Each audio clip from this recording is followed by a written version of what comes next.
It's The List and your boy with Jimmy Van and Sean Ross Sapp. What's up, you guys? Sean Ross Sapp here. It is The List and your boy, number 25. The quarter century mark already, Jimmy. Yeah, man. It comes up really, really fast. Yeah, you got an echo. I got to fix it.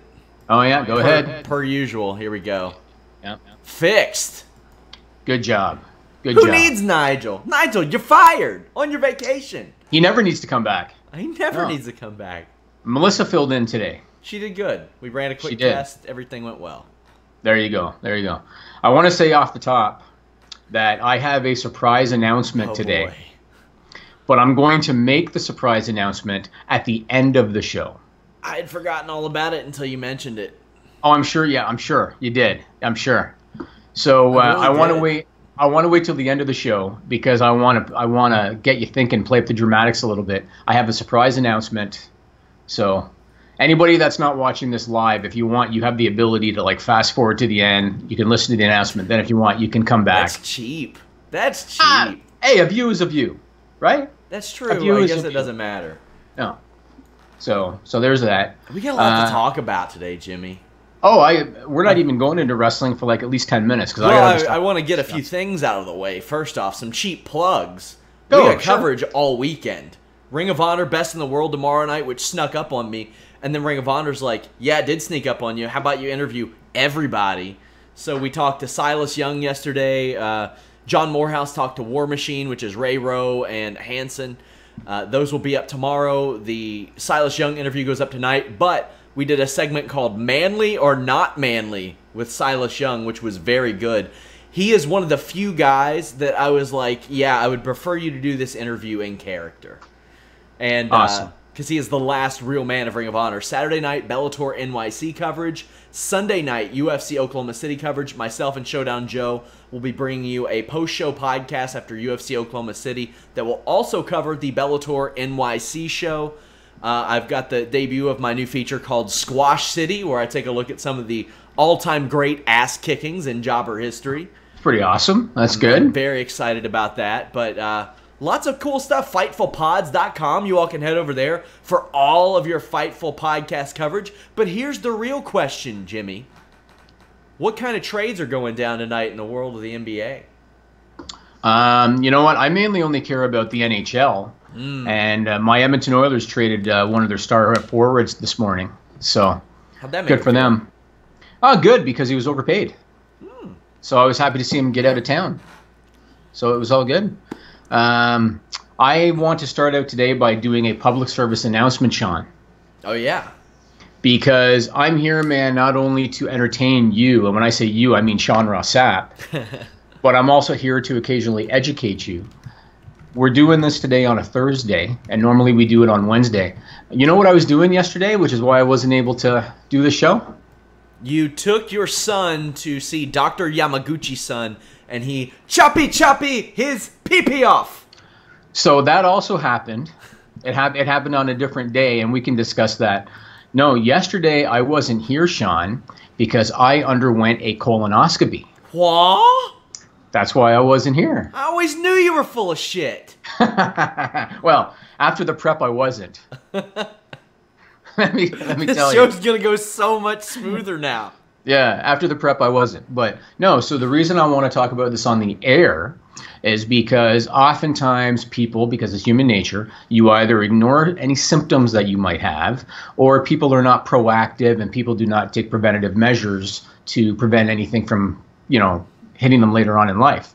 So I had a situation, and I'm not going to get graphic, had a situation where I had a little blood coming from that area and decided to get a colonoscopy done. And as it turned out, Good call. Yes, and as it turned out, all it was a mild case of hemorrhoids, if you can believe it. That's all it was. This is, oh my gosh, there's a shirt coming. There's a shirt coming from this show. I'm glad you did that. I've been fearful of my own mortality. Like since I hit 30, I never worried before then.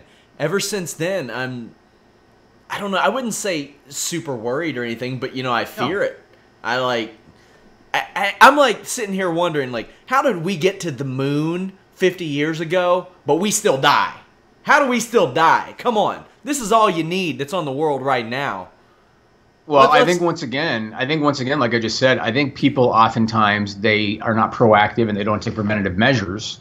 And so by the time things get to the point where they have a problem, they've let it go too long. Yeah. Right? I was a victim of that. I avoided the doctor, and I woke up one day and I couldn't feel 3 of the fingers in my hand. There you go. It happens, man. And especially over stuff like that. I mean, that could have been a cancer scare, Jimmy. Right. Well, it happened to me twice. And the first time that it happened, I thought, it's nothing and it's going to pass. And when it happened again, I was like, screw it, I'm going to get checked out. And fortunately, everything was fine. But you heard the Bret Hart story, right? I didn't. So Bret Hart a couple of years ago, and you know the actor Ben Stiller? Yeah. Right? Yeah. Same thing happened to him. So a couple of years ago, Bret Hart and Ben Stiller, obviously at different times, they underwent a blood test called the PSA test. And it's a test that you can use it to try to find potential prostate cancer.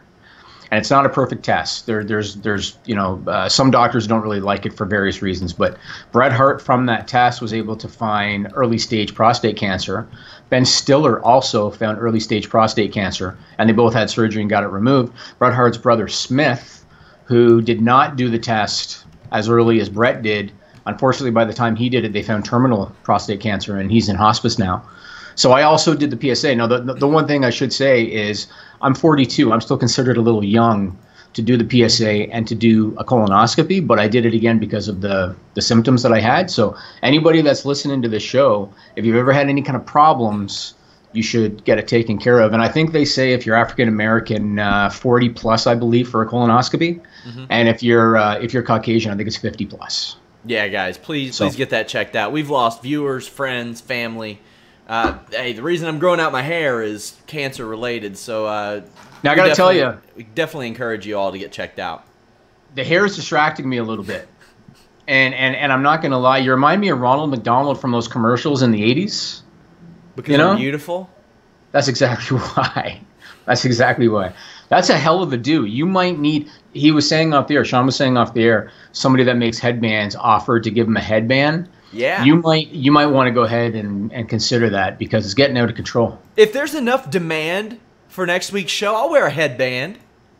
Damn it. Hey, I wanted to extend my condolences, by the way, to Titan FC and Brian Levick. Brian Levick was the PR guy for Titan FC. So if you ever saw us interview any of their guys, that's the guy that put me in touch with them back before, way before Fightful, way before any other place I worked. He was very, very good to work with. He is actually the person who put me in touch with Matt Riddle. So, indirectly, he had a pretty large influence even on this site today with the broadcast that we ran for several months, because I wouldn't have known Matt on a personal level if not for Brian Levick. So Titan FC has a GoFundMe up to help his wife and young children. So, guys, if you all don't mind, share that. Brian was a very good dude. I know that Showdown Joe worked with him as well, and Showdown Joe said there wasn't a bad bone in his body. So, condolences for that guy. Yeah, that's too bad. That's too bad. And then also very quickly, I want to move on and say, yes, we did the circumcision, Sean. And I got to tell you, man, there are some people out there that are a little hateful, Sean. Oh, my God, yeah. Little hateful. And, you know, this is one thing about social media that we've had to come to accept, is that sometimes in the world of social media, people will comment on topics that they might be a little uninformed about, or they might be a little uneducated about. And that's life, and you just have to deal with it. So I just want to say one thing to the people that were really ripping on me for doing this. This was not a whim. This was not a situation where I woke up one morning and I said to my wife, let's get little Jimmy circumcised. Wasn't like that. Wait. When you say little Jimmy, who we talking about here? Yeah, no, don't even try it. All right, who don't we even talking try about it. Here? This was something. Did you do a double header? Pun completely intended. I was already taken care of years ago, Sean. So we. Jesus. This was something we decided to do, and I don't need to tell my family business because it's nobody's business. But I will say this: We have had friends and family members later in life. I'm talking young, older children or young adults who had to get it done because of infection and because of health issues. And let me tell you something. It's a very painful, traumatic experience when you're of that age. And I talked to my family doctor about this. I talked to friends who had it done to their children. I did a lot of research. I looked at the risks and the benefits. This is not a whim. This is something that we did a lot of planning out for. And it went perfectly well. As a matter of fact, my kid did not cry during the procedure. He did not cry after the procedure, and there was no blood. That's good. Went swimmingly, Sean. So I just wanted to mention that. Hey guys, nothing wrong with having a hog hood, but man, don't shame Jimmy. I saw that and I was like, geez, man. People are hateful without even knowing why. That's just this human nature again with social media. So whatever. And again, man, for anybody that doesn't believe in it, and if you don't want to do it to your kid, that's fine. That's your business. I don't judge you guys. This was a decision we made, worked out great. And I think we also should talk about J.J. Dillon. Yeah. I know. So I have a mutual friend who introduced me to J.J. Dillon. That's how I was able to get him to do the podcast. And this mutual friend hit me up on Monday, and he said, just wanted to let you know, J.J. just got a podcast deal for a weekly podcast, and our show, they believe, was the catalyst for it. Mm-hmm. And I heard about it, and I said, you know what, that's cool, man. I mean, I'm not upset. We were only using JJ once or twice a month, no big deal. So good for him. I texted JJ about once every 5 weeks, maybe. Yeah. I texted him. I said congratulations, and he said thanks for understanding, and good luck to him. It's going to be on MLW Radio. When does it start? Is it next week? I'm not sure. I know it's hosted by Rich Brennan, but I'm so happy for JJ because, yeah, I mean, it's similar to the deal that we had, but he's going to get paid more frequently. So, because, I mean, with us, we tried the hour-long thing.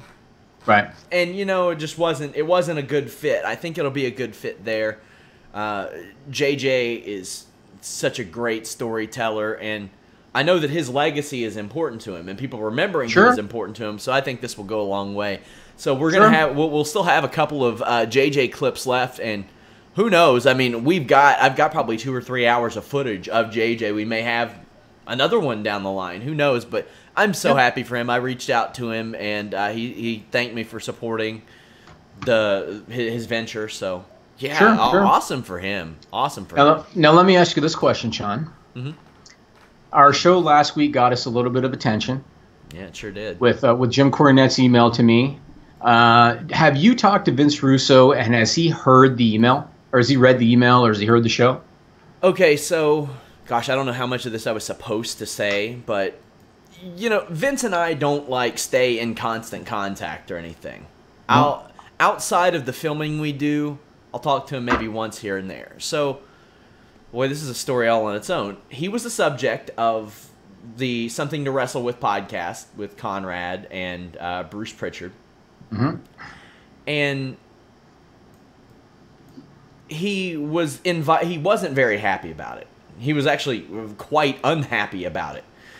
And Conrad and Bruce invited him to their Sunday show. And I messaged Vince and I said, listen, I know there's going to be a lot of negative about you on this show. There's going to be some positive about you on this show as well. Doing that is a positive career move. Whether they say good or bad things about you, this is a positive career move. Absolutely. For you, because they get a lot.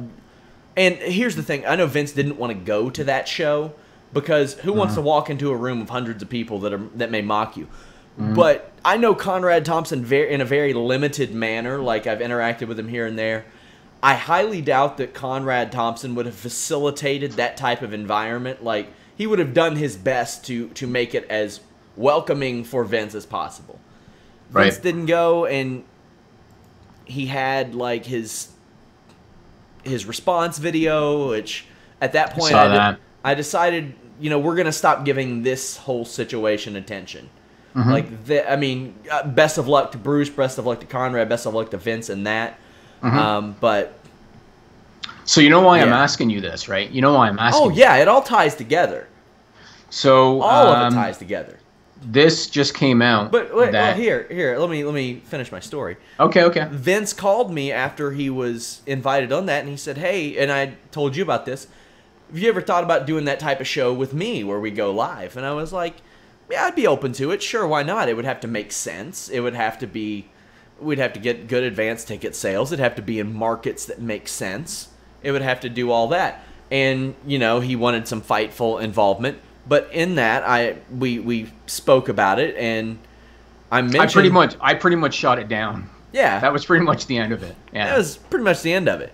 Yeah. Just, you know, traveling isn't a big thing for me. This is my job, and this is what I like to do. Yeah, but that wasn't my issue. My issue was that the shows that Bruce Pritchard does, and again, no disrespect to Vince Russo, the shows that Bruce Pritchard does, they are on behalf of his podcast, and they're promoting his podcast. Yes. Russo has his own podcast on Podcast One. Yeah. Why would I want to fund a show when he's just going to promote it on his own podcast? It just doesn't make sense. That's true. That's very true. Yeah. Who knows? Maybe you could get a sparring session between me and Vince out of the live shows. But anyway, it was then that I brought up, hey, did you know that Jimmy had sent this offer? And I mentioned what Jim said, and Vince was like, geez, like the jelly thing and all that. Now let me ask you this question: did you have that conversation with him prior to June 16th? Which would have been almost about a week ago? I think I did, yeah. I think it was the day after Conrad and Bruce, or maybe it was when they were inviting him. But yeah, it was before last Friday, or it may have been early on Friday. I don't know. I keep trying to fix my shot, and I keep on making it worse, so I can't tell who's in the background. Yeah, I keep fixing it on my damn software, and you keep screwing it up. Because I'm trying to get them both in the shot, and now I can only see Ellsworth. So I don't have them both in the shot anymore. They're both in the shot. I have adjusted it accordingly. Okay, good. We'll leave it there. So the reason I'm asking if Russo heard about the email was because on June 16th, Vince Russo filed an order of protection against Jim Cornette at the Posey County Superior Court in the state of Indiana, alleging that he had been a victim of stalking. And supposedly it was based on Cornette's podcast on June 15th for MLW Radio when he promised that he'd have a gift for Vince Russo.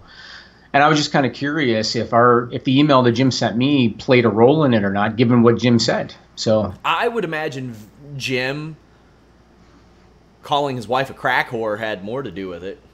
Right. And, you know, here's the thing. I wanted to stay out of it and stuff because anything that I say would be like, oh, well, you worked with Vince. Vince is your buddy.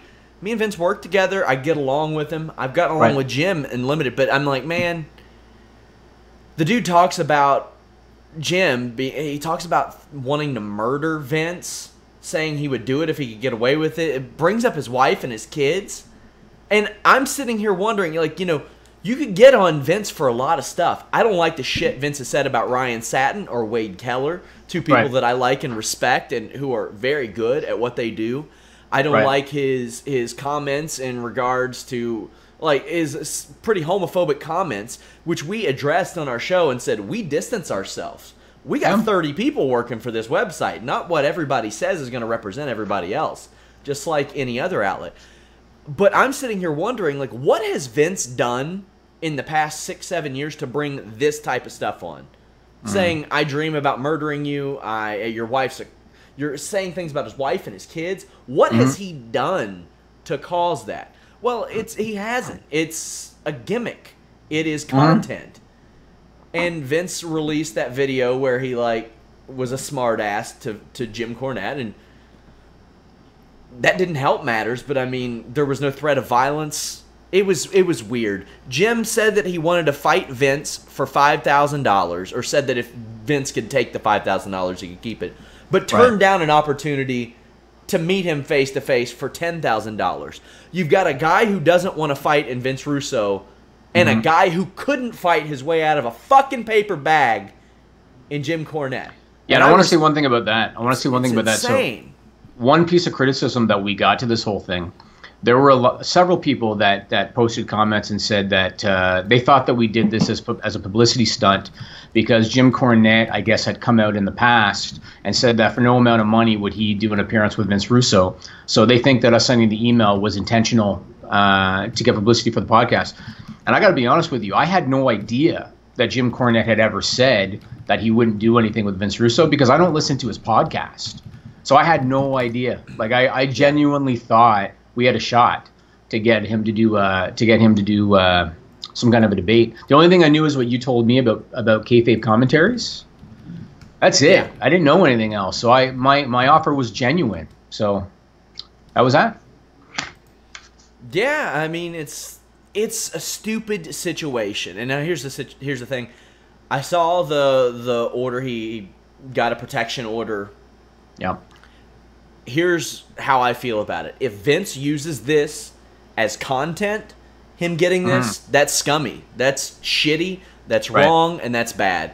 If he legitimately wants to protect himself and or his wife, completely understandable.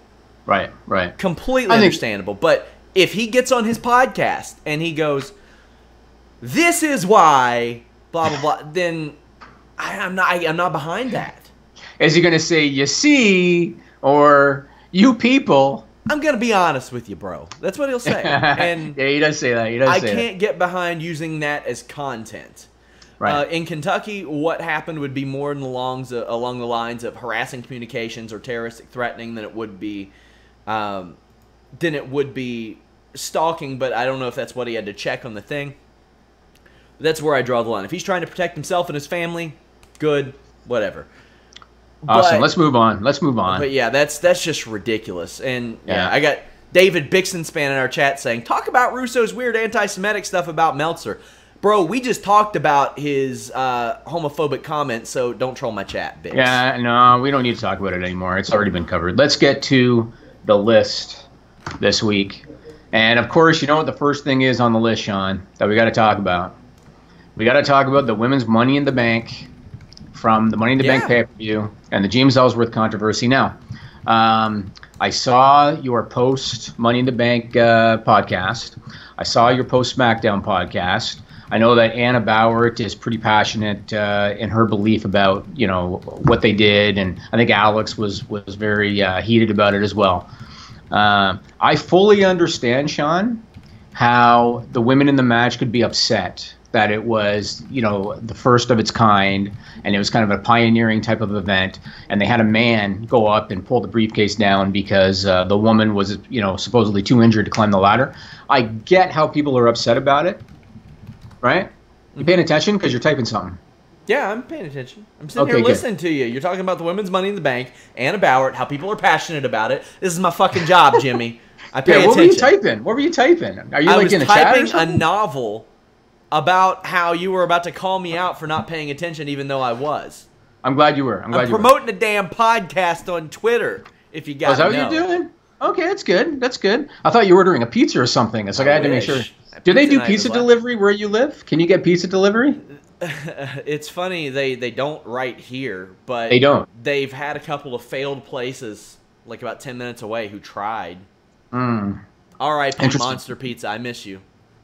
So if you want food, you have to go get it. Yes. Right? Okay. Definitely. See, living in Toronto, I can get literally anything sent to my door. So, yeah, I know. You can get groceries sent to your door. Oh, yeah, absolutely. Anything, yeah. So anyway, like I was saying, I understand people are upset about that finish, but I'm sure you're going to be surprised to hear this, Sean. I had no problem with it. You know why I had no problem with it, Sean? What? Because it's pro wrestling. And because this is WWE. And WWE is not NXT. WWE cares less about the in-ring product. They care more about the storylines and about the drama. And that's just how it is.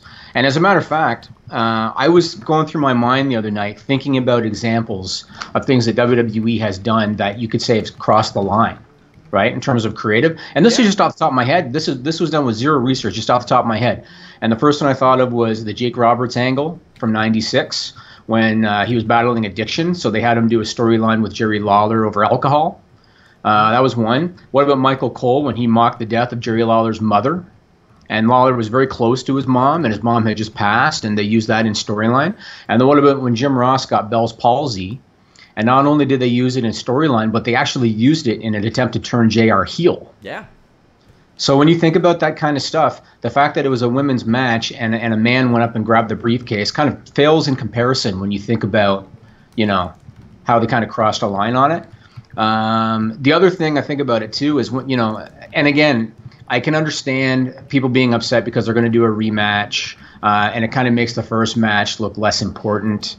I'll tell you this: I think Carmella needs to win the rematch, because I think that if she doesn't, it's going to make her look that much worse, and it's going to make the outcome of the first match look that more meaningless. So I think Carmella needs to win the rematch.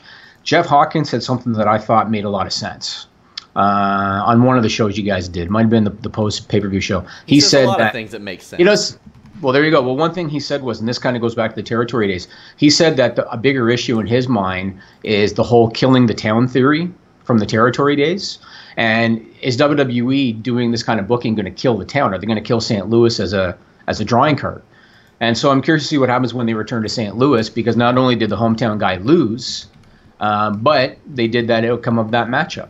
So, but I had no problem with it because, again, it's WWE. It's theater to them. To them, the drama supersedes the in-ring product, and that's just how it is. Yeah, initially, and see, here's what I told Alex when we discussed it privately. I said, I will never Goldberg Lesnar myself again. I will never react in that manner. Right. Because you can't. Especially as a journalist, I gotta see I don't want to say see the future, but I gotta let things play out a little bit more. But that, I was like, all-time terrible decision. I think that decision may have been worse than this one, looking back, especially how the ratings were affected, how the YouTube views were affected. Would I have done it a little differently? Probably. But they were able to take this and parlay it into a storyline that was the biggest one on the show. That's right. The decision of redoing Money in the Bank, that YouTube clip got more than both of the WWE Championship angles on the show combined. It cracked 1 million views. That never happens with women's angles or matches on WWE SmackDown or Raw. That is unbelievable. That's awesome. That is a way that we look at on Fightful.com who's going out of their way to see what. And that's a really good gauge. The ratings were up, or the viewership was up 20%. Right. I mean, they also addressed the elephant in the room, if you want to call it that, because they addressed the fact that it was the first match of its kind, and they addressed the fact that it was a man that went up the ladder and took the briefcase. Everything that people were thinking, they addressed it on the show. So it's not like they completely, just disregarded everything and created Carmella out there with the briefcase. They addressed the whole thing, and like you said, they made it the focal point of the show. So based on all that, I had no issue with it. But again, in my opinion, Carmella needs to win that rematch. I think anybody else winning the rematch, the crowd is going to look at her as being that much more of a joke or that much less of a challenger. So she's got to win, and she's got to win without Ellsworth's involvement. They can't pull that shit again, right? So. Yeah, absolutely. I completely agree. And I understand why some are upset about it, but the point that I brought up is we're going to keep having these historic first-time evers. Mm-hmm. And at what point do you draw the line? What point can men be involved? At what point can you do this type of thing? I understand. I wouldn't have had Ric Flair involved in the WrestleMania match. I wouldn't have done that either. But, is it the first hog pin match for women that they can get involved in? Or, when is it okay? But I also understand, and some of the comments reinforced what we said. There were a lot of people that say, why are you spending so much time on this? Why are you social justice warriors? Because I watch Anna deal with this shit every day. Every single day. Not just that, but it became a story when the talent started speaking out about it. Because somebody like Nia Jax tweeted about it. And I realized that some of those tweets were storyline driven. Like Becky Lynch tweeted, but it was kind of storyline driven, and Bayley tweeted, and it was kind of storyline driven. I feel like Nia Jax's wasn't, because she's been pretty honest with her grievances. So I think as soon as the talent starts complaining about it and showing that they have an issue with it, you have to address it. We're not going to spend an hour talking about it. I think we've spent 5-10 minutes, and that's enough. But it's what it is. It did become a story. You did have to talk about it. Yeah, and I thought it was a good story up until that last promo where they all interrupted each other and all that crap. But Tamina, God, that was because you know what? When Charlotte said that line about you're gonna look like Ellsworth, because Charlotte's got better delivery than Tamina, not even close.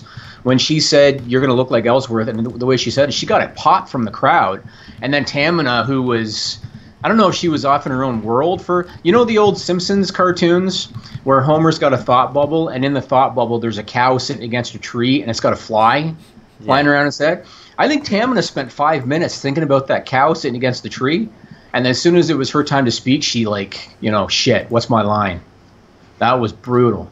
Yeah, like the thing is, I've been really tough on Tamina for years. Oh, yeah, I said Tamina. I think it's Tamina. You're right. It is. Yeah. For years, but the last 2 or 3 weeks, I thought that she'd done some of her best work, and then that happened. I was like, no. I mean, give her props for giving her body that match. You saw that bruise on her arm. Sure. So give her props for putting her body in that match like that. But yeah, no, they're not all supposed to be superstars, Sean. You know. Yeah, hey, I'm with you. Do you want to get to the JJ thing now before we move on to the next topic? You should let me easily transition into these. Because I time out the show, Sean. All right, I can't let you dilly-dally and being, you know, on the tweeter and all that stuff. I time out the show to make sure that we hit our points. So do your job. Go ahead. Do your segue. I don't know if I want to. So you just want to sit here looking at each other for a few minutes? Now let's hear about J.J. Dillon talking about his interactions with Vince Russo in WCW back in the day. Yeah, if I had to name somebody else off the top of my head, I can't. Vince Russo at one time. Vince Russo at one time, when I was still at WCW, came to my doorway and had a screaming match. It was one-sided. He screamed, cut a promo on me in my doorway. Now, my secretary is sitting outside. A short distance away was another office staff. And when he was done, he turned and stormed away. And there weren't very many. What were your impressions? What were your impressions of Vince Russo when he came in? Were you familiar with him from your WWF run? Was not real familiar with him, but when I worked at what was then the WWF, talent relations didn't cross over that much. He was actually lead writer for the magazine. For the magazine, yeah, correct. And so he had a lot of direct involvement with Vince McMahon, and because Vince was hands-on in all aspects of the business. And I didn't. I knew he was there. Knew he was important. And when I went to WCW, you know, we struggled at first. I wanted anybody and everybody that I thought that I could have join our team to try and take us to the next level.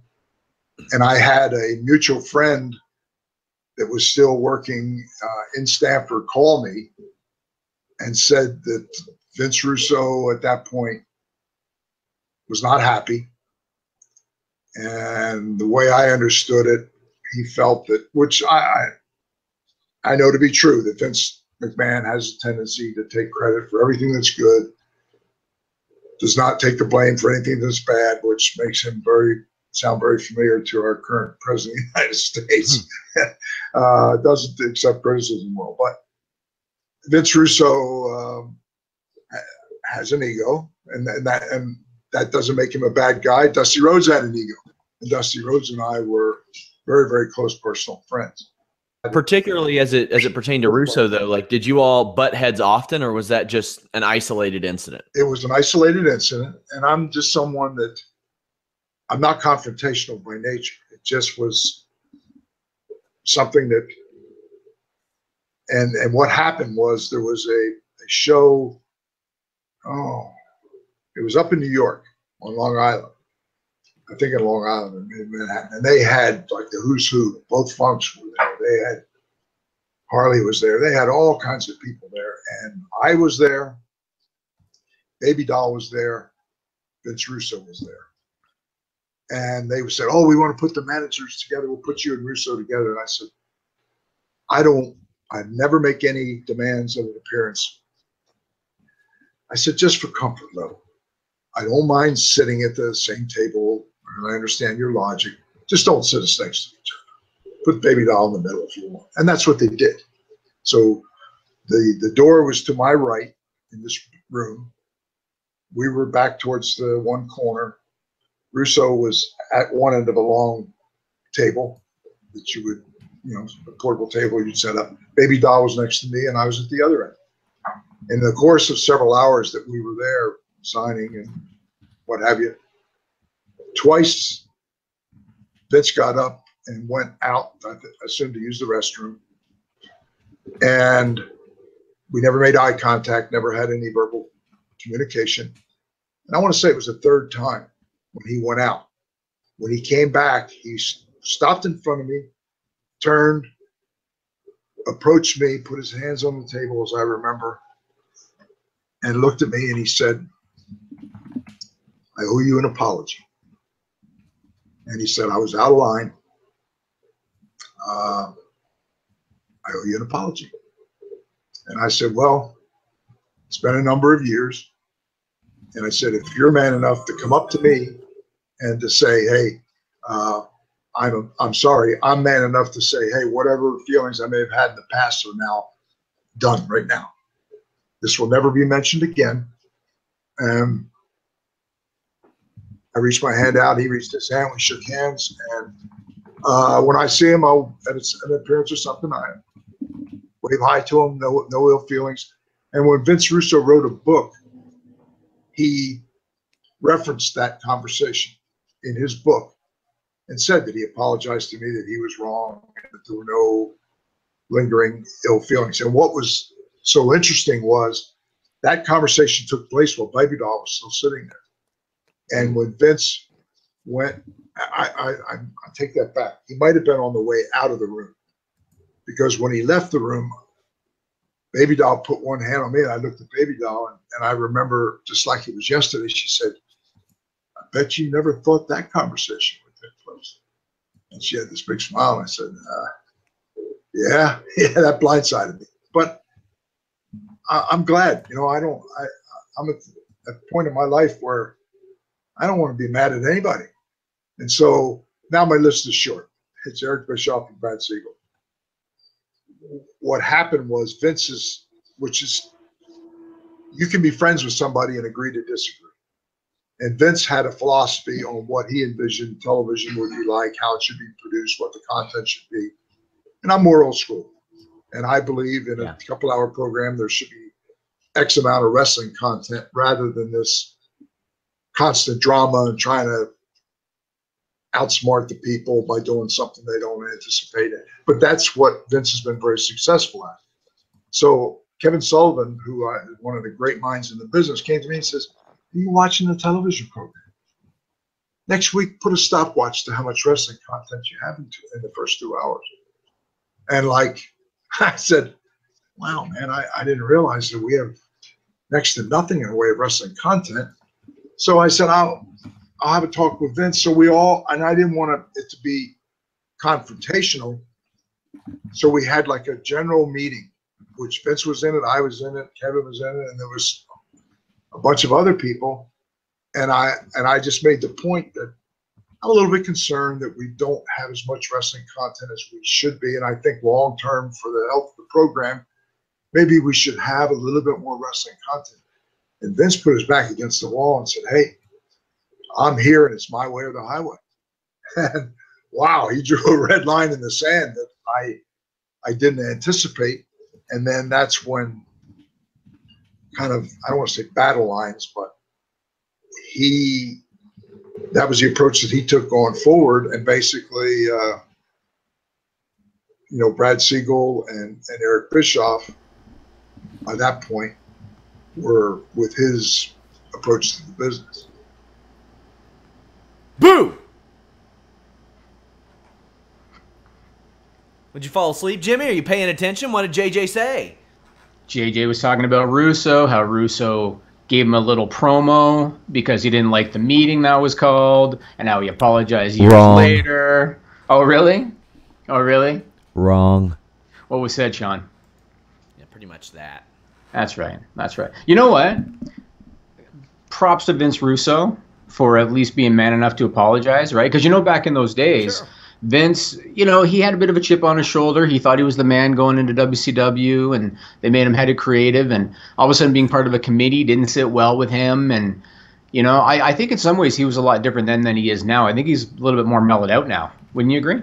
Yeah, I would definitely say that. I think 10 years ago his reaction to the Cornette thing would have been much different. Absolutely. But it's kind of inconsistent. Yeah, I mean, like, I just wish all of those involved would just be a little more mature about it. You ever seen the movie 40-Year-Old Virgin? Yeah, I love that movie. So that's one of my favorite movies, and I've seen it many, many times. Did you know the scene at the end when he finally has sex, and then they do the music number? Yeah. And they're all wearing like hippie outfits, or they're on a mountaintop. Cornette and Russo need to do that. They do. They need to like everybody keeps saying it's a work, it's a work. Where's the payoff? Yeah, no. If anything, if anything, like you said, it's a work for Cornette because it keeps content going. But anyway, we've talked enough about them. Yeah, we got to move on. I want to talk about the state of talent in WWE today in terms of their mindset and in terms of their drive versus 10, 15 years ago. Sure. So oftentimes we talk about how there are problems with the WWE product because of booking, right? And because of creative problems. But something has come to light recently that has to do with another issue, and that again being the mindset of the young talent in WWE. The Big Show was a guest on the June 14 edition of Chris Jericho's podcast on Podcast 1, and he said a few things about the young talent that he has seen in the company today. One thing he said is that the kids now can't take criticism from management. And he was talking about how back in the day when he was coming up through WWE, he would have Vince McMahon chew him out, and he would have The Undertaker chew him out and make him a better worker, essentially. And this is something Big Show said. He said, that's one thing about the newer kids. They can't take an ass chewing because they fold like aluminum foil. Now, this made me think of something that I remember Daniel Bryan saying on the CM Punk DVD. You know, the Best of the World DVD? Yeah. So I remembered something that Daniel Bryan had said, and I went back and watched the footage because I wanted to get that quote. And you got to keep in mind, this is 2012. This was 5 years ago. And Daniel Bryan already recognized problems then, 5 years ago. And what he said was, he said there are a lot of people who just do this for money, lots of them. There are guys who are hiding in the back right now hoping that they don't get picked for a Superstars match tonight because they just like to chill out and earn their money and not do anything. And he was talking about how Punk had drive and wanted more than to just be on the roster. I think this is a big part of the problem. And another thing that Show said was, he said that everybody now, they're all friends. He said, when you don't like the guy next to you, you're not going to go out there and take it easy. You're going to work hard because you want to outdo that guy. So he said 15, 20 years ago, a lot of the guys hated each other, so they wanted to outdo each other in the ring. And you can think of Shawn Michaels and Bret Hart, right? They were the top two guys in terms of in-ring product. They were the top two back in the late 90s, and it's because they hated each other and wanted to one-up each other. So this is the part of the problem now. They're all buddies now. And now, you know, the drive to want to one-up each other is not the same. And you see it now a lot of the times when guys have a big match, they come through the back and everybody applauds. Yeah. Because they're all friends now. I don't know. So did you watch any of the draft reactions last year from NXT? Yeah, I mean a little bit. I remember like people bit, are getting picked, and like Nia Jax got picked, and she was surprised, and Riddick Moss is over there like, what? Oh. I mean that's good. Maybe I don't think it's good. Made him look like a giant dickweed, but I think. Well, I think a couple things. There have always been people like what Daniel Bryan mentioned. There have always been people who would rather do that. And I think that Big Show's thing are very blanket statements. And the thing is, what does it matter if they can take criticism if they can't bust through a glass ceiling? If they get themselves over and it doesn't matter. What does it matter? Big Show is a guy who let himself get so out of shape that they had to send him to OVW. Yeah. So, I mean, he was once that guy. He's how old? And he said it took an ass chewing from John Cena to get himself in shape. Mm-hmm. So, I mean, maybe he's one of those guys at times. Everybody can be one of those guys. It's possible. I mean, I think everybody with the right level of criticism is going to not like it. There's constructive criticism. Like, if people pop up, the thing which we need to put on a shirt, you opinionated wrongfully. That's not good criticism. What does opinionated wrongfully? That is an oxymoron. But if somebody said, Sean, I would like for you to take this approach. Sean, I would like for you to do this different, that different. That's constructive criticism. That helps. Well, let me say this. Yeah. Let me say this. So when you think about over the last 5-10 years, the guys who you can tell when they're out there that they have that hunger, and you can tell that they want to be the best. Guys like, obviously, John Cena. I mean, he was the hardest worker of anybody in the company. A guy like Kevin Owens, you can see that in him. A guy like Seth Rollins, you can see that in him. I'm not even going to say Roman Reigns because I don't see that in Roman Reigns. I don't.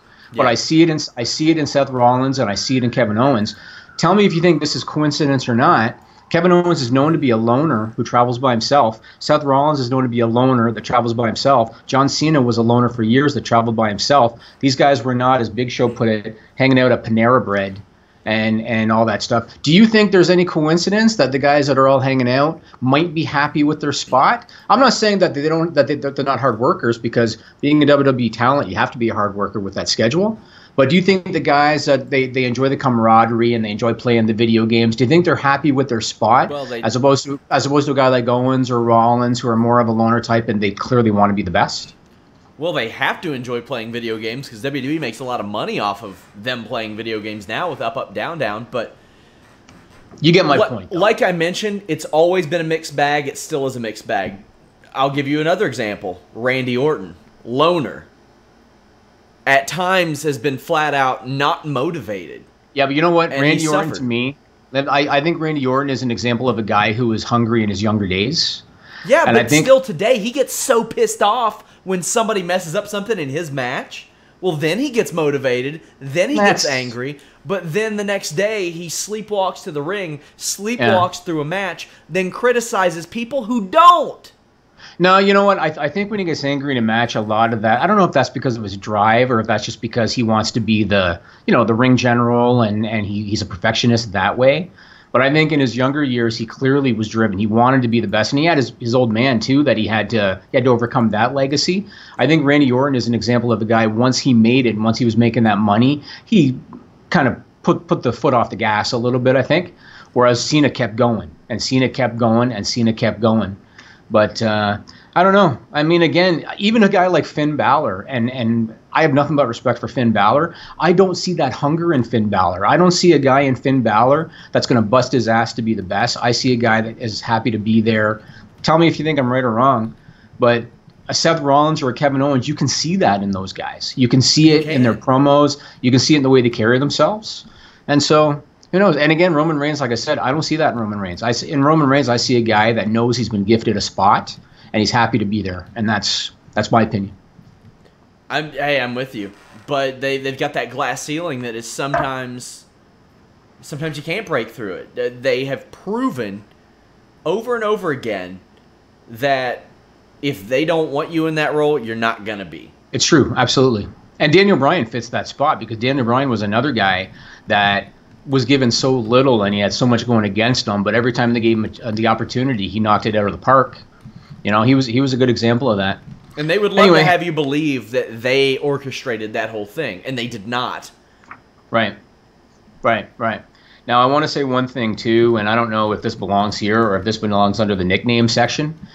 Going back to Seth Rollins, again, I have a lot of respect for Seth Rollins, and like I said, I see the hunger in Seth Rollins. But he said something when he was plugging the cover of that video game on Raw, and clearly he was just reciting a promo that was written for him, obviously. He said, this is not just my cover, this is our cover.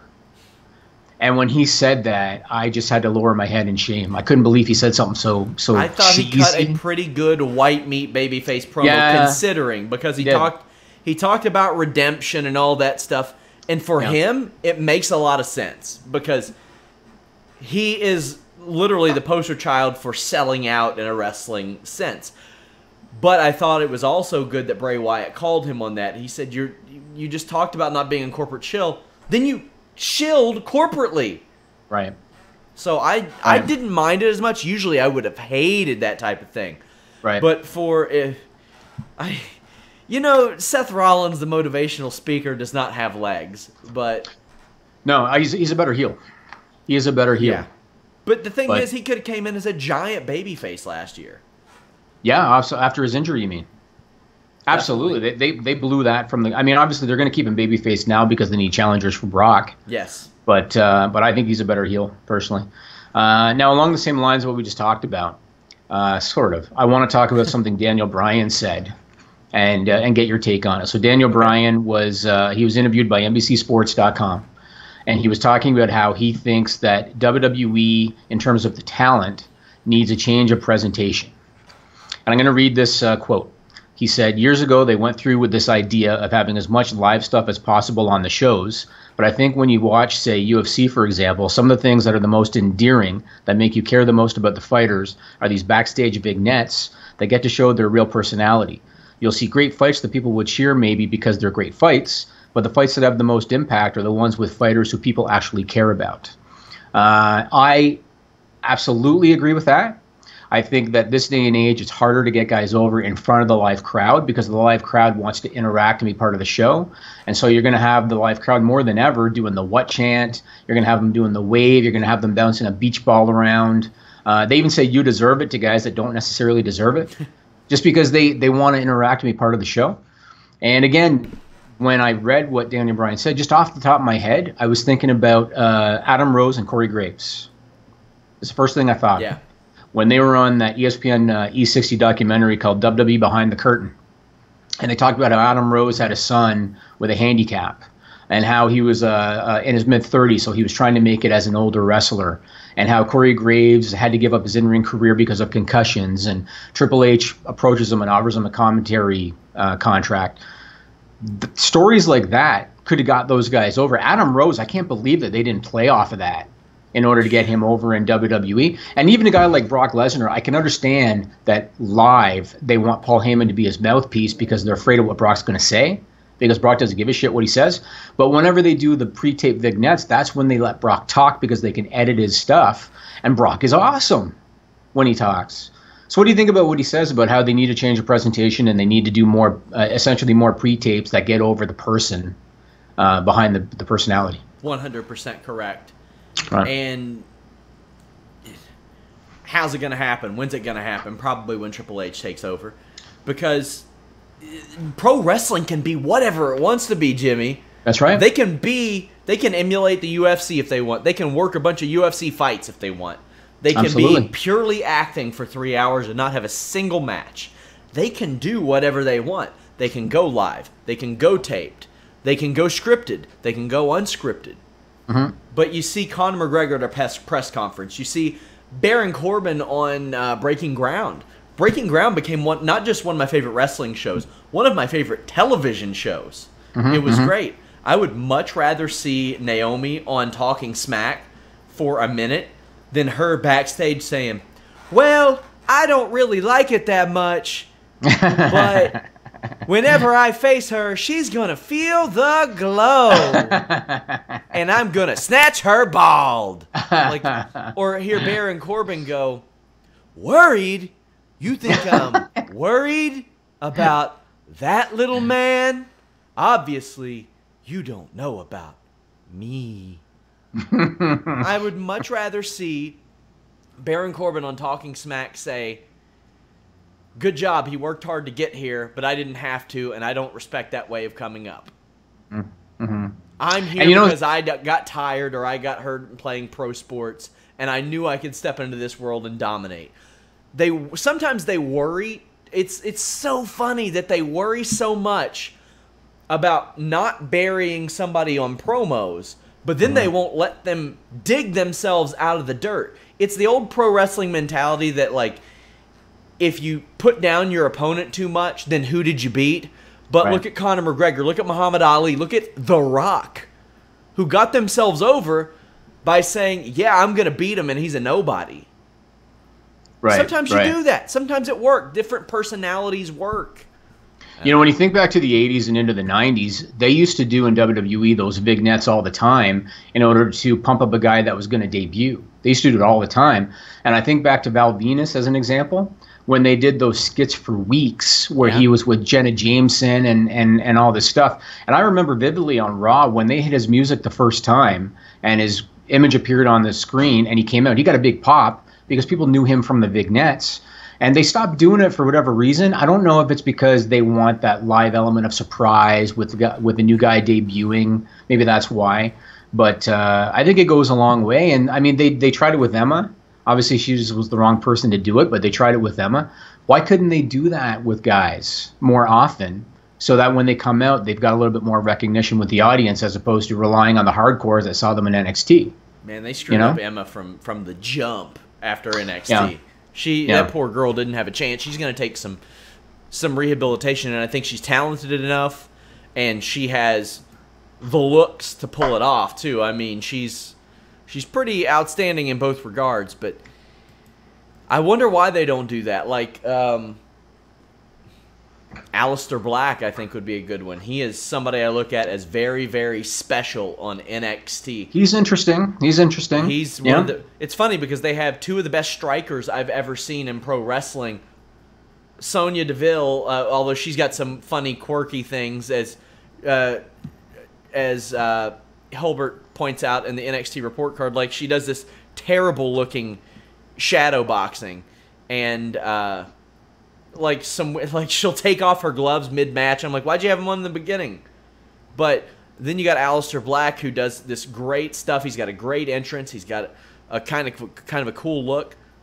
If you do the right things, you could build them up. I don't know. Sure. It's there. They could do it. Along the same lines, I want to talk about American Alpha for a minute, because you guys on the Post SmackDown podcast, you were suggesting that maybe American Alpha was being held back because they can't cut a good babyface promo. Mm-hmm. And that's very possible. But again, off the top of my head, when I was watching that podcast, I thought about the British Bulldogs and I thought about the Steiner brothers. And I thought about how in the 80s, the Bulldogs were maybe the hottest team in wrestling, and they were my favorite team as a kid in the 80s. And their promos sucked. They had Lou Albano doing their promos for them. Then in the early 90s, the Steiner brothers, this is before Scott Steiner became, Big Papa Pump, they also couldn't cut a promo to save their life. They got over because of the ring work as well. I think sometimes, especially when you're a tag team, more so than if you're a singles guy, as a tag team, your in-ring work can do the talking for you at times. And the Bulldogs were massively over. The Steiners were arguably the biggest thing in WCW outside of Sting for a time. So why can't American Alpha just go to the ring and do their thing and get over that way? I mean, we saw how good Gable is, right, in the match with Kevin Owens. So the aforementioned Aleister Black, I think he would be good at that too. The funny thing is, like, I wanted to say this for a Fightful books it, and I will. If I were him, he's 205 pounds, but he doesn't seem like it. Yeah, he's tall, I would have him come up. I would have him Taz, Shane Douglas, Neville, and beat him immediately. And like this guy who's run through the division gets beat by Aleister Black, I'd have him run through all of them. Then I would have him go after heavyweights. That way it's not the old story of, oh, the heavyweights are going after the little guys. No, this little guy who's 205 pounds says, to hell with your weight limits and all that stuff. I want everything. And he has the pedigree and the ability to make it as a badass dude. So do Jordan and Gable. Oh, yeah. I said this on Tuesday. Good. Like, all you got to do is put them in there with other great teams, and they're going to get over. Right.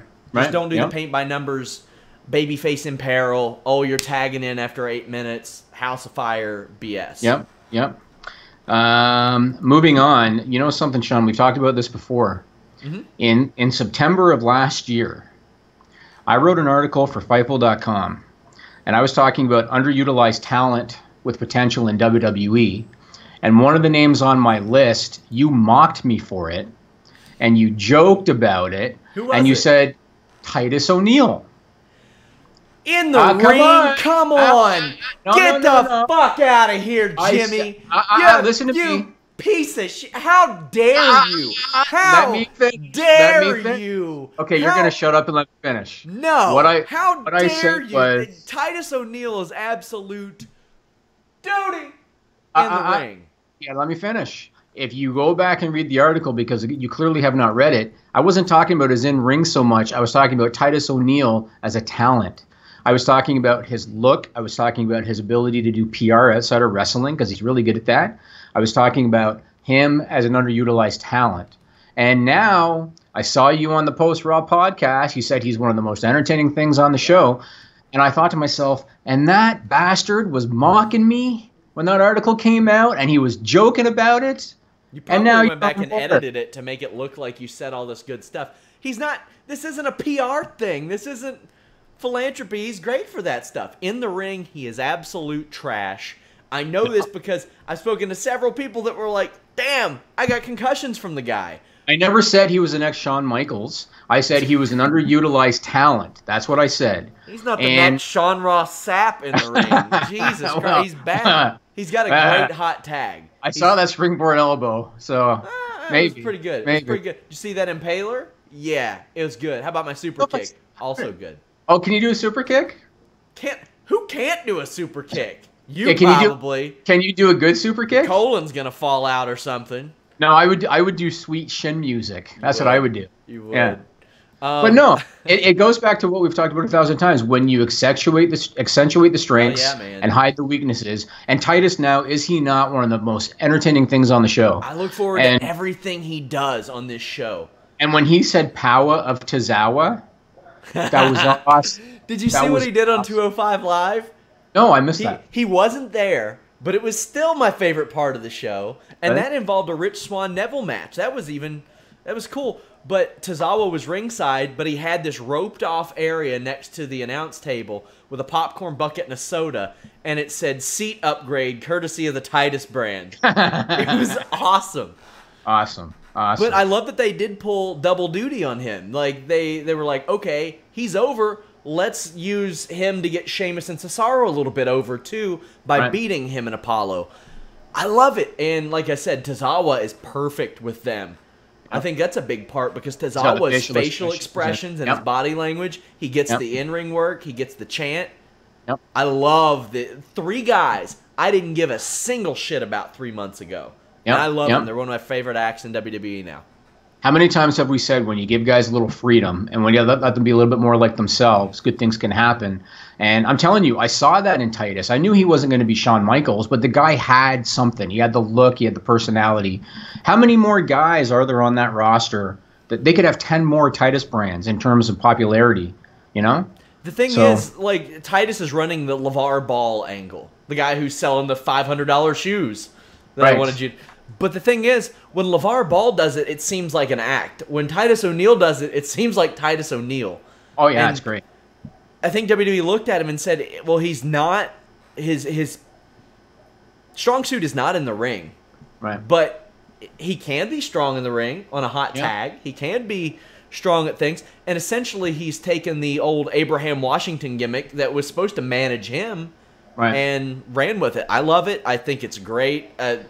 Can't say enough good stuff about them. I'd like to know what happened because you remember when he first created the Titus brand thing, he was getting jobbed out in 10 seconds every week. And I wonder what happened when they decided to actually give it a chance, you know?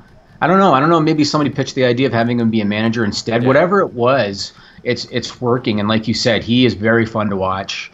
And I've always liked Titus. He's a likable guy. So I'm glad that he's doing well. Yeah, I love it. You want to hit the nicknames? Let's do it. This is a stupid song. It just goes on and on. You might find some meaning, but you would be wrong. Stupid nicknames. What up? You know something, Sean? Last week, I heard Angel singing. Last week. And the reason I heard Angel singing is because Raw was down to 51 examples of nicknames being used, and Corey Graves only used nicknames 12 times last week. And last week I said on the show, if he can get under 10, I will send him something nice, right? Yeah. So I heard Angel singing last week. This week, I think Hunters came along and they shot down those Angels because things fell off the rails this week. Hunter Hearst Helmsley's? So once again, that's cute. Once again, thanks to Trevor Strong for the stupid song, trevorstrong.org. Check him out. And thanks to Gisberto Guzzo. He's the guy that pulls the numbers for us. And I couldn't do this with myself. The legend, Gisberto Guzzo. So when I tuned into the show this week on Raw, within the first half hour, I knew that there were bad things to come because within the first half hour, Michael Cole had already said the big dog like 173 times. So I knew there were bad things to come. And as it turned out, nicknames were used 63 times. So it was up from last week. The biggest one, the big dog, 16 times. We have some breaking news. And it's worth interrupting. Sure. Mauro Ranallo is staying with WWE as part of the NXT announce team. Really? Really? They really do. Wow. Wow. Sorry to interrupt you. Sorry to interrupt you, but I think that's... Wow. You know what? They just said the other day that he had another gig he was going to be announcing soon. So... Well, I mean, he's got a lot of options. Here's what I think, Jimmy. This guy's hitting the trifecta, Sean. We'll definitely get back to the nicknames, but he's a guy I actually comically tweeted a couple weeks ago. WWE's like, hey, crybaby, and he's like, yeah, okay, I'm going to go call Bellator at Madison Square Garden and the biggest heavyweight boxing fight in years at Wembley. Oh, yeah, maybe I'll go work at the Tokyo Dome, too. And Mayweather. And Mayweather and McGregor. He's calling that fight. Yeah. Oh, no, he is. It's a done deal. Oh, is he? It is, yep. Ooh. Because Showtime is doing the pay-per-view for that. He's covering that. Well, I am stoked that he's going to be on NXT because my enjoyment will go through the roof with him being, like, not having a Vince McMahon in his ear and not hearing Tom Phillips anymore. Wow. You know what? I think it came down to Mauro. Mauro is a wrestling fan. I think he loved being part of the product, and this is probably the best middle ground they found. And you know that Triple H, in a big PR ploy, said, "Hey, Mayweather and McGregor, come to Raw in order to further your story." And he did it obviously because he wants to get the PR off of it. At least now, if they've got Mauro on NXT, Mauro can plug the Mayweather thing. He can plug. I don't know if he's going to plug Bellator necessarily, but he could. You know what? Good for Mauro Ranallo, man. Good for him. Good for him, and I don't think WWE wanted New Japan to have him either, or Access, or anybody else, because his contract is up in August, and Jim Ross's contract with Access is up in January, so New Japan and Access may have to get a little creative. Maybe Kevin Kelly will end up over there. If I were them, I would go maybe a little bit of a different route, but... Right. I like that move for several reasons. Mauro is a good announcer when he is left alone. Not left alone, but left Vince McMahon, GTFO, JBL, stay the hell away.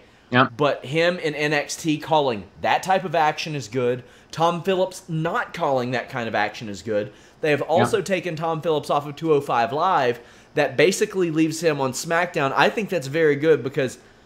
all the criticism I give to Tom Phillips, I think they were spreading the poor guy a little thin. Possible. You know, something I will admit, years ago, I was not a fan of Mauro, and I actually used to find him annoying because when he used to cover Strikeforce back in the day, I found, you know, he came up with names like the H-Bomb for Dan Henderson's big right hand, and I found him a little bit annoying, but as time went on, I started to respect him. And you can see the passion in him, and you can hear it in his voice when he's calling the action. And he definitely knows his shit. There's no question about it. He knows what the moves are called and everything. So good on him, man. I'm glad that they were able to work things out and bring him back. And having a guy with that notoriety is only going to be good for WWE. Yeah. So, oh my gosh. And I hope they. No offense, Percy Watkins is a very nice guy, but I hope they replace him there too. He's Percy Watson on screen, but he is Tex Watson to my ears. Right. Oh my God. Right. Good for Mauro. Good for him. Yeah. And I can't recall in the history of sports an announcer who within, a month time or 2 months time calls the biggest boxing show in, like you said, in years, calls a major MMA show at Madison Square Garden, and calls a pretty, significant pro wrestling show all within like a 2-month window. So good for him. Good for him. Hell yeah. Okay, back to the nicknames. It's hard to get back to the nicknames after that, man. That was some good stuff. Somebody says SRS is working us, bro. Guys, okay, to address that, I'm going to address the Punjabi prison thing. There was a reason I did that. It will be addressed in time, and you all will understand why. You all will understand why. It's not like some long-form troll. I'll tell Jimmy off the air, but I'll explain it in time. You didn't hear the Mauro thing from Sports Kita, did you? Somebody asked me if I was their source, and I was like, no, betting odds are. They see the latest betting odds, and they post exclusive news on title change coming. Right. All right, going back to the nicknames. Now you've stolen my thunder. So all I'm going to say is Raw was up this week. Corey Graves went back to shit. He went from 12 last week to 28 this week. Michael Cole, who I find is getting worse and worse, he was at 29 this week. And like I said, he big dogged it to death this week. SmackDown wasn't bad. 23 times in 2 hours. That's not terrible. And Tom Phillips 9 times. JBL 5 times. Not too bad.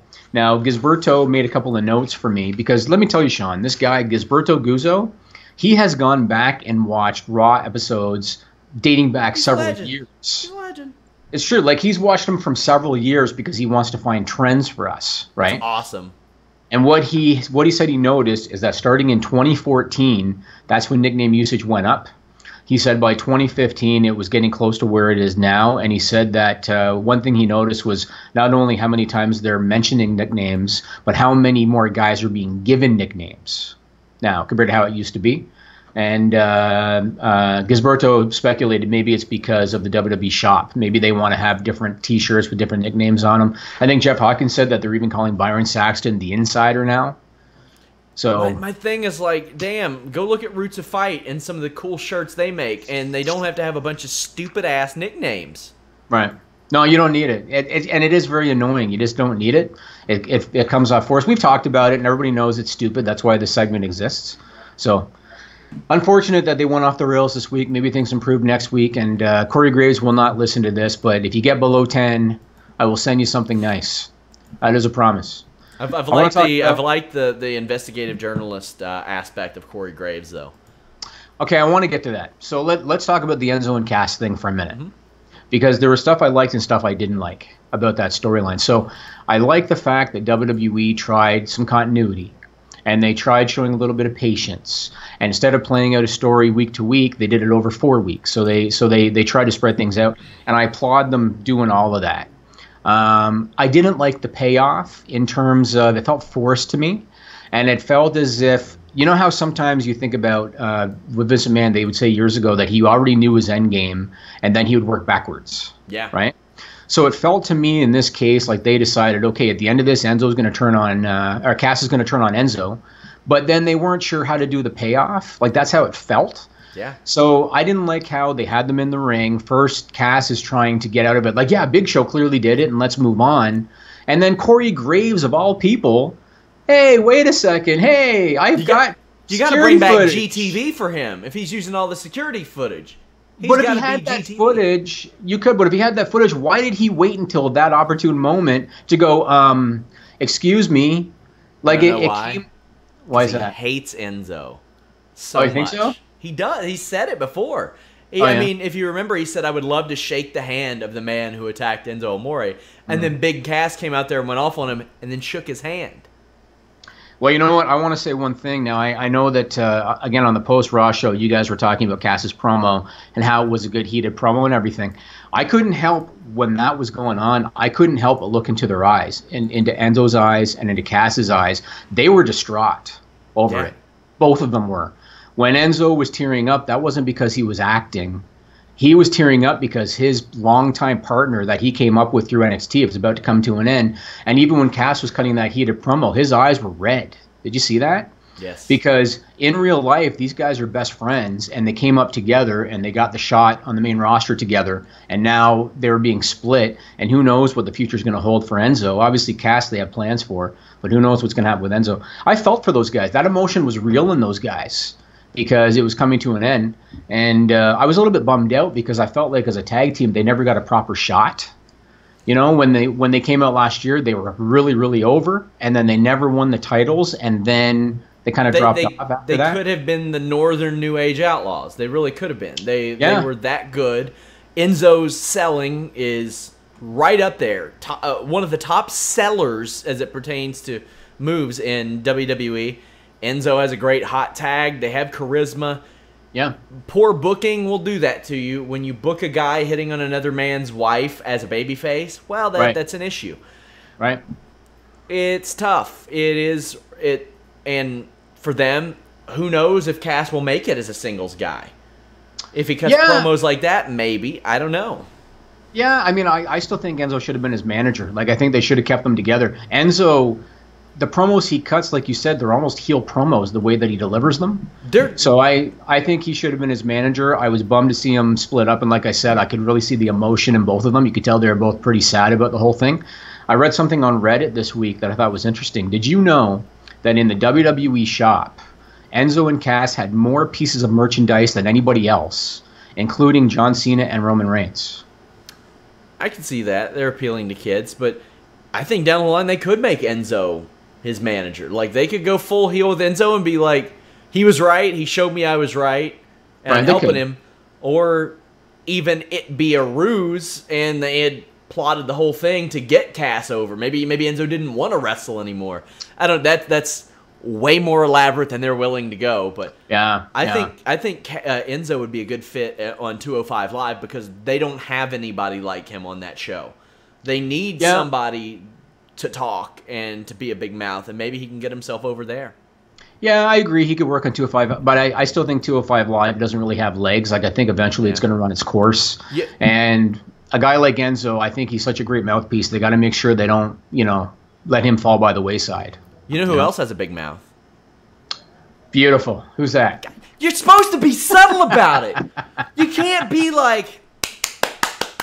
It was a good segue. Yeah, it was a good segue. Yeah, that was good, man. Good that was good. I like it. Okay, you know what? I'm going to play into it. Jimmy Hart? Jesus Christ. Jimmy Hart? Guys, here's Vince Russo talking about some money he asked for. You know I'm sexy. And then I'm your sexy boy. I'm not your boy. In 1999, you moved from WWF to WCW. Now, the talk is that SmackDown was added to your plate, and you said, well, I want paid accordingly. Is it true that you asked for a raise from about $350K to $1 million for that? Bro, you want to know the truth about that, Sean? I do. I'm going to tell you the truth about that. Bro, you know how, like, sometimes, like, you'll do something because, like, you want to get out of it? You know what I'm saying? Like, you're done with it, and you'll do something to subconsciously to get out of it. Are we talking about you leaving WWF or Fightful here? No. I'm talking about, bro. I think I was making $350, and yes, I did ask for $1 million. Bro, I honestly think mentally and emotionally and physically at that time, I was done with the company, and I wanted Vince to say, no way, no how, and that would be my out. I really felt that way, bro, because come on, bro, $1 million was ridiculous. And I threw a ridiculous number out there, and it wasn't about the money. It was the fact that he was running us into the ground with Raw. He added SmackDown without letting Ed Ferrara and myself know. So I threw out this ridiculous number because I think I was done.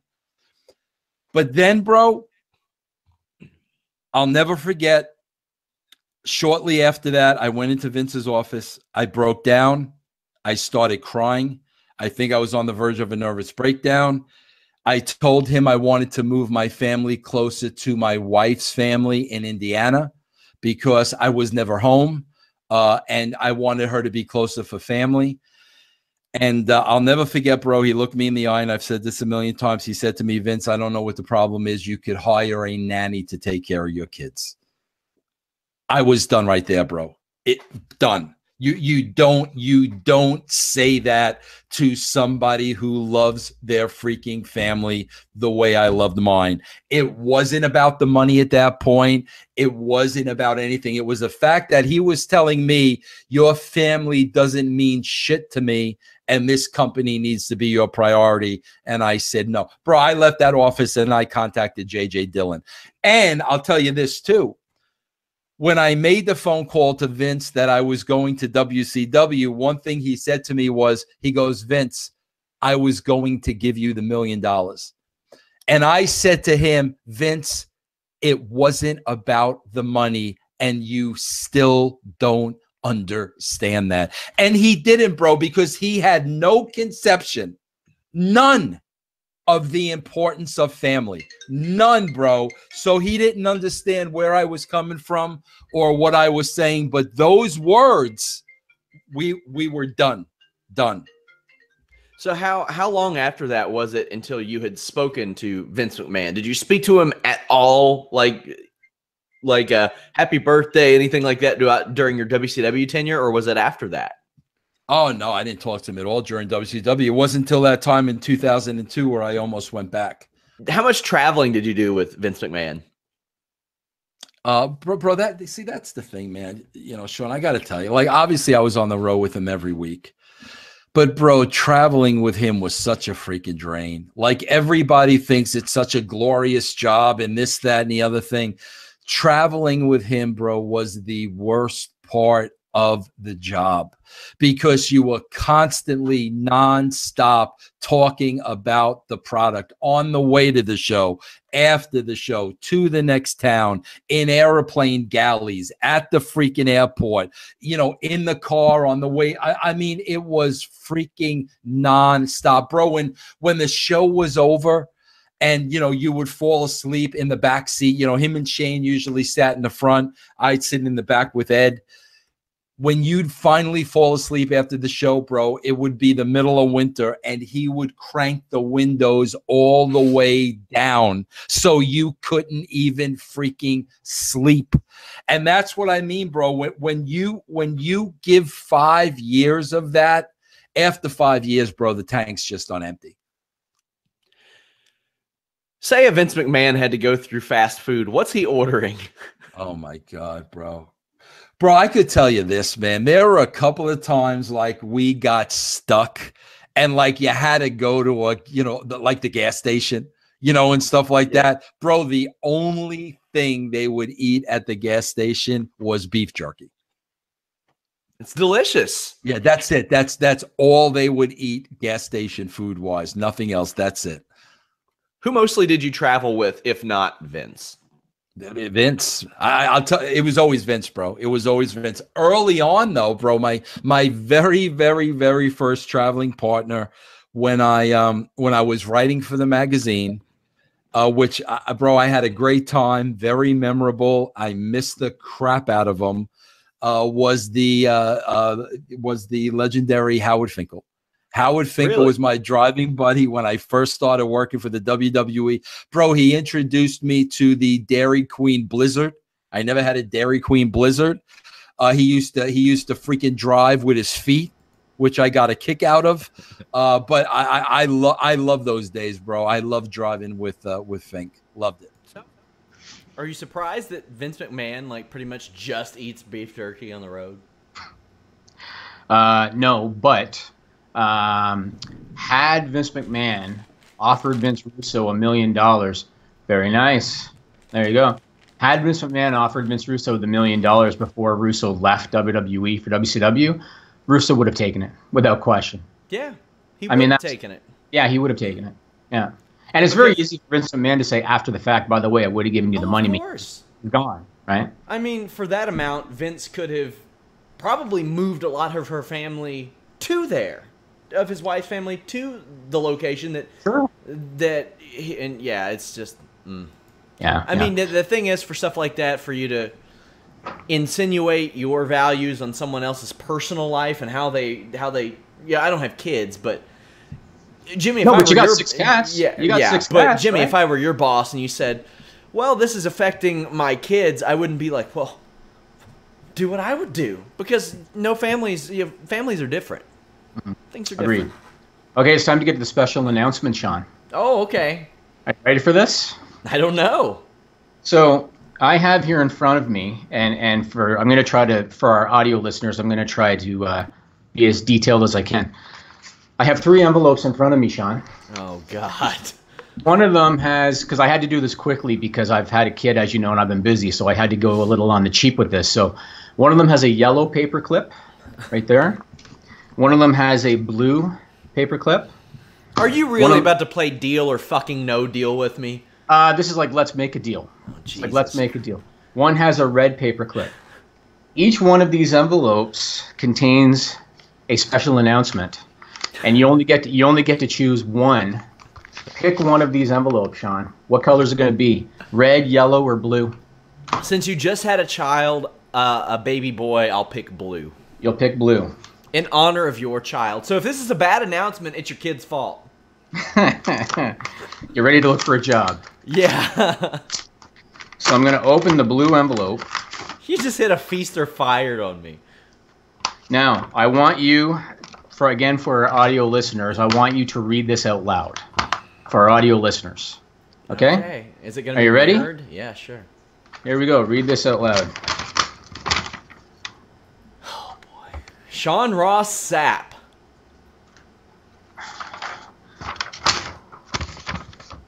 Is formally invited July 27 to a Jays game at the Sky Dome. Absolutely. What? Now, once a year, my soon friend. after my last trip? Yeah. You can go back to the hospital and visit it again, John. Wow. So let me explain. So once a year, my company books a luxury box at a Jays game. Mm-hmm. And it's always one of the matinee games during the week, and we get a nice spread, and you're not a drinker, but we have open bar and all that, and we do it every year. This year, the game is on July 27 against the Oakland A's.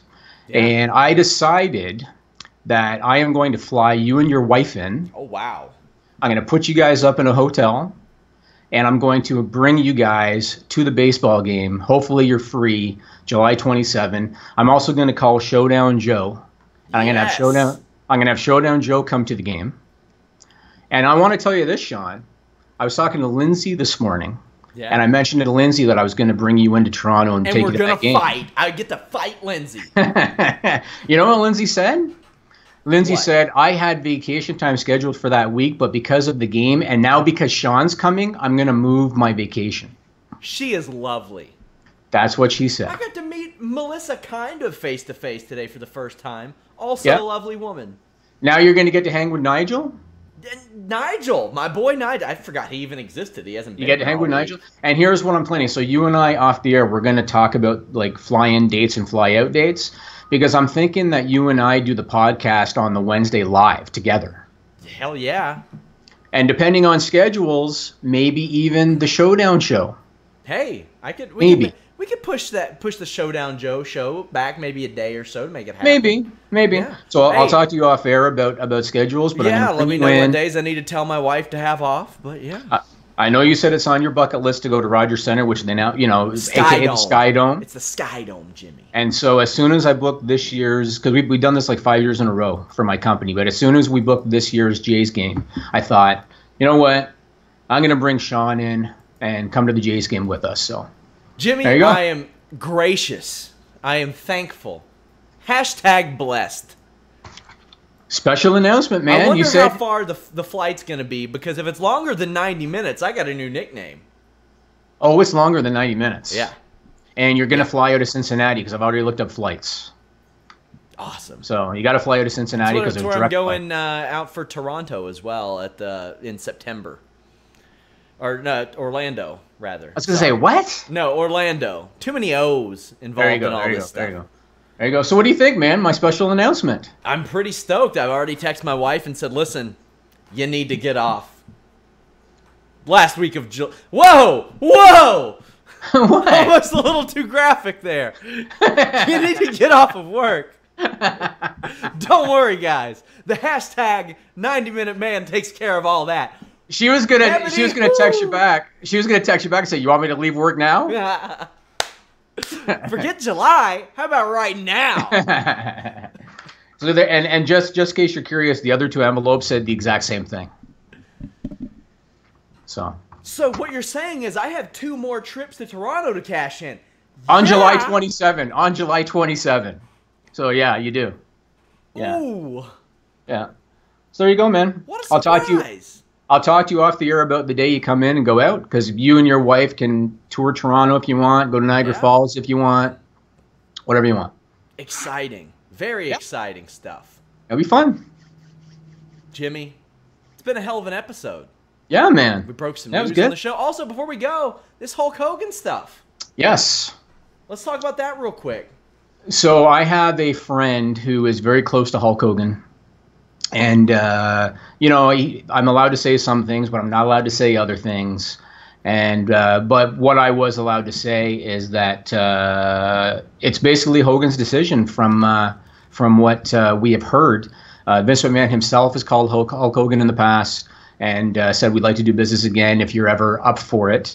Hogan now is in a good place financially. He has the Gawker settlement, and he also has a settlement from a botched laser back surgery. Which you exclusively reported last year on Fightful.com. He got over $10 million for that. And I think wasn't Gawker like 30 or something that he cleared? So, well, maybe not cleared, but I think that was the amount. So anyway, he's in a good place financially, and he also does a lot now of like memorabilia shows and signings and things like that. And he's got the restaurant that licenses his name as well. So he's in a pretty good place financially. He's also a little out of shape, I hear. He's over 300 pounds. And so apparently it's up to him. And I noticed a couple people commented on the site and said, please tell me that it wouldn't be to wrestle. From what I understand, it wouldn't be. It would be an ambassador type role. It'd be tough for me to believe he would ever be cleared to wrestle again. The extent of what I think Hogan would be cleared to do is to big boot somebody, grab him by the hair, chuck him over the top rope, maybe body slam a 205 Live guy. Yeah, no leg drops for sure. And that ruined his back. Yeah, and even though he wouldn't have been an in-ring guy, I can understand Hogan's reluctance given his physical condition because his body was his commodity for so long that a lot of guys, once they get out of shape, they don't want to be on TV looking the way that they don't necessarily want to look. So, but anyway, yeah, that's what I heard. Also, guys, don't forget, Ring of Honor coverage tomorrow night, Friday night, that is, Best in the World. John Morehouse has Rayro and Hansen. They talk about a lot of stuff. One thing I'm really interested to hear that John told me that he talked about was the dive controversy, because Hansen is a big dude, a 300-pound dude who does that stuff pretty often. They're going to talk about the pay-per-view facing the Bucks, how they formed War Machine, their trips to Japan, all kinds of stuff. My interview with Silas Young, one of the great characters, I believe, in Ring of Honor, goes up tonight. We played Manly or Not Manly. That's up on the site, too, under our exclusives.